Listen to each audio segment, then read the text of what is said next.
David Bryon is the former managing director of BMI Baby, one of Britain's low-cost airlines.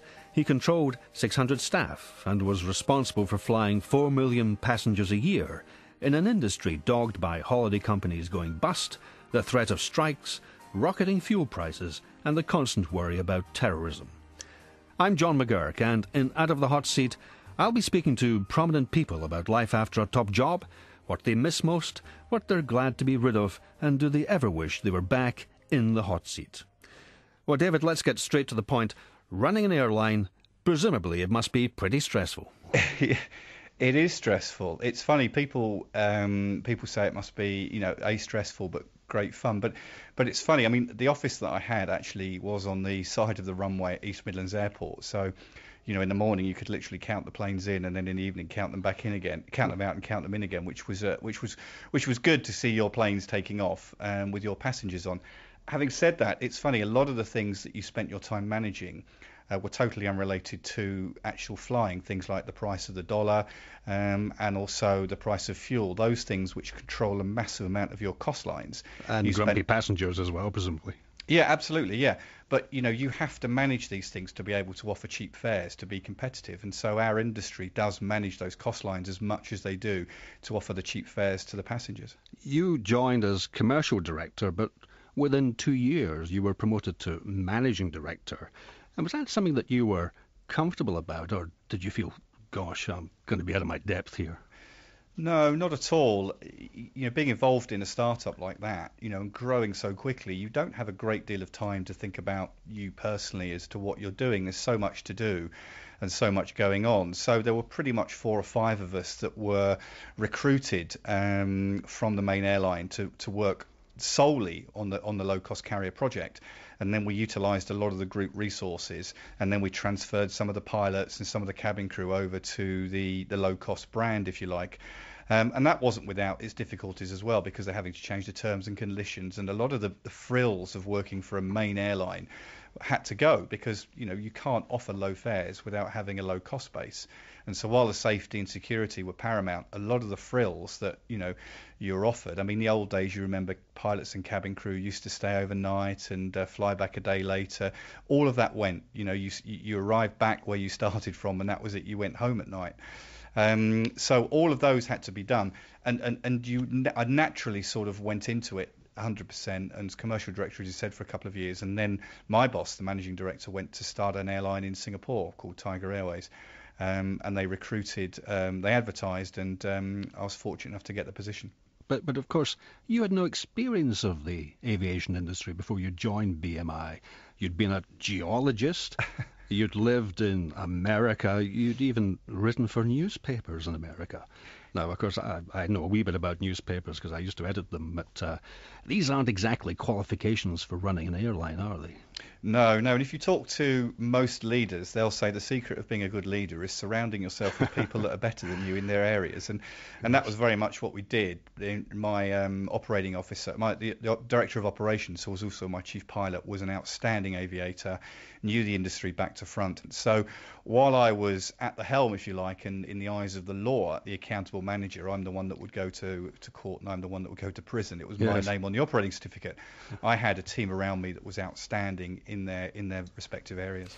I mentioned there about your time in America before you joined the airline. Tell me a bit more about that. Again, it was one of those decisions, John, where somebody offers you, gives you an opportunity to do something, and you say, well, shall I or shan't I? And I was given the opportunity, like a lot of youngsters, I wanted to be a professional footballer. As a teenager, unfortunately, my career was tragically cut short by a chronic and debilitating lack of ability, really. So I ended up in academia, but I did get into coaching, and I went over to America to do some coaching in the summer, and ended up spending 6 years out there every summer coaching. And they then offered me a job at a local university out there in Myrtle Beach, South Carolina. And anybody that's been out to the Carolinas will know it's a wonderful place. So in '96, I was given the opportunity to go out there full time and work on a visa.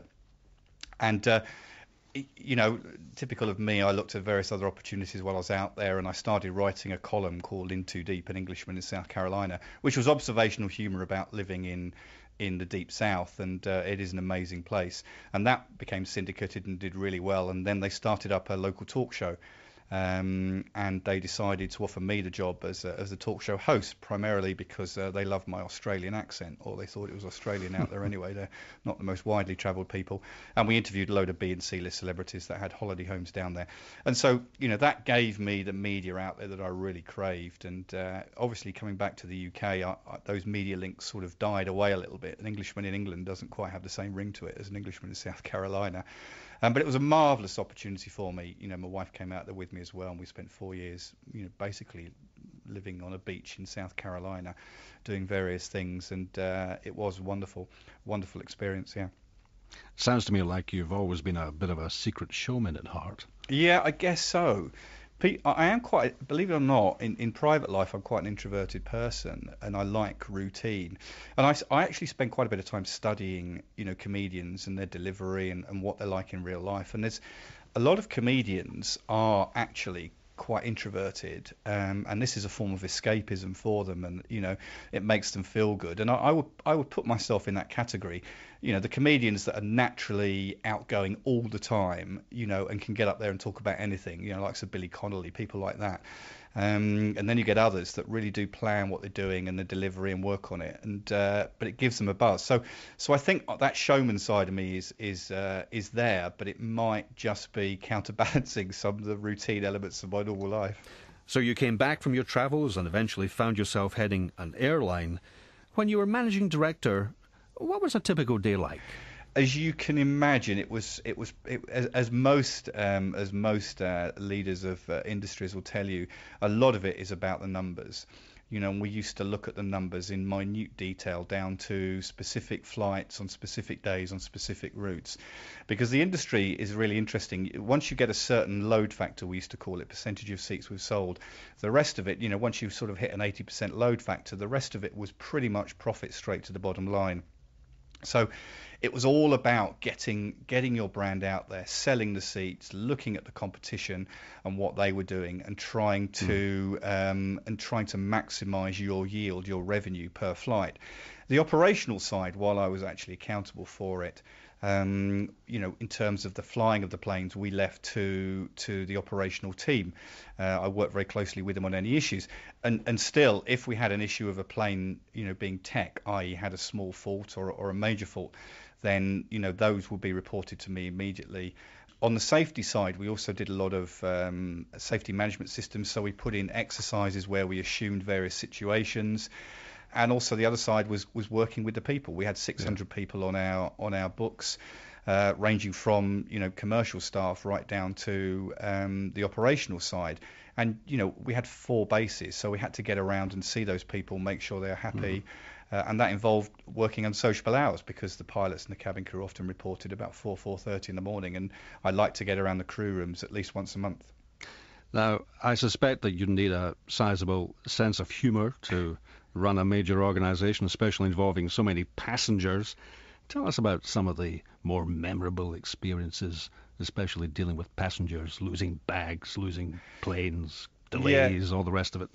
I think one of the problems that anybody running a low-cost carrier faces is managing the expectation of the customer, and because you are perhaps taken all the frills out of it, then you do get situations that arise and you have to deal with it, and that's not nice. You do get planes that people that are stranded, flights that are cancelled, and people don't like their travel plans being disrupted, and that is a problem, how you deal with that within the confines of your business model and your operating strategy.